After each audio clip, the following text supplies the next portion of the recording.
প্রিয় দর্শক, আসসালামু আলাইকুম। দেশে এবং দেশের বাইরে থেকে যারা ভিডিওটা দেখছেন তাদের সবাইকে অসংখ্য ধন্যবাদ।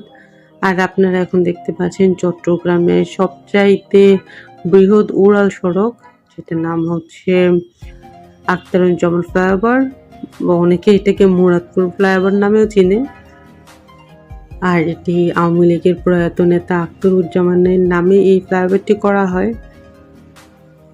5.2 কিলোমিটার দীর্ঘ ও 54 ফুট প্রস্থের ফ্লাইওভারটির মূল অবকাঠামো তৈরি ব্যয় হয়েছে 450 কোটি টাকা।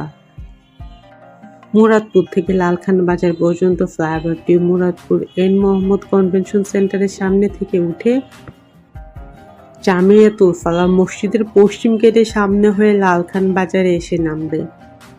ফ্লাইওভারটি চালু হয় আসলে চট্টগ্রাম নগরীতে যানজট অনেকটাই কমেছে, কারণ আগে শহর থেকে ভাটিয়ারি বা এয়ারপোর্ট যেতে চাইলে অনেক টাইম লেগে যেত, কিন্তু এই ফ্লাইওভারটি হয় অনেক টাইম বেঁচে গিয়েছে। চট্টগ্রাম নগরের কালুরঘাট থেকে পতেঙ্গা সমুদ্র সৈকতের আগে কাঠগড় বাজার পর্যন্ত প্রায় 24 কিলোমিটার প্রধান সড়ক। এই সড়ক হয়েই যেতে হয় শাহ আমানত আন্তর্জাতিক বিমানবন্দরে। এই সড়ক মুরাদপুর থেকে লালখান বাজার পর্যন্ত 5.2 কিলোমিটার উড়াল সড়ক নির্মিত হয়েছে। 4 লেনের মূল সড়কের দীর্ঘ প্রায় 3750 মিটার।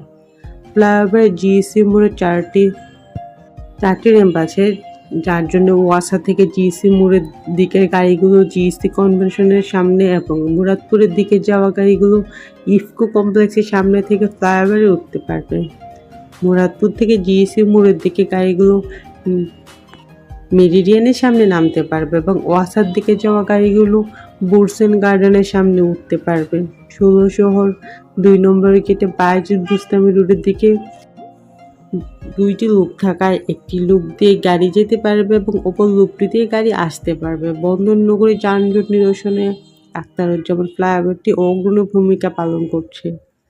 তো যারা চট্টগ্রামে আছেন তারা তো অবশ্যই এটা ইউজ করছেন, যারা বাইরে থেকে আসেন তারাও এই ফ্লাইওভারে উঠতে পারেন, কারণ এটার ভিউটা অসম্ভব সুন্দর। আপনারা দেখতে পাচ্ছেন চারপাশের বিল্ডিংগুলো খুব সুন্দর দেখা যাচ্ছে, এখান থেকে পোর্টটাও খুব ভালো দেখা যায়।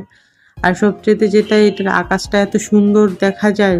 আজকের ভিডিও এই পর্যন্ত। আল্লাহ হাফেজ।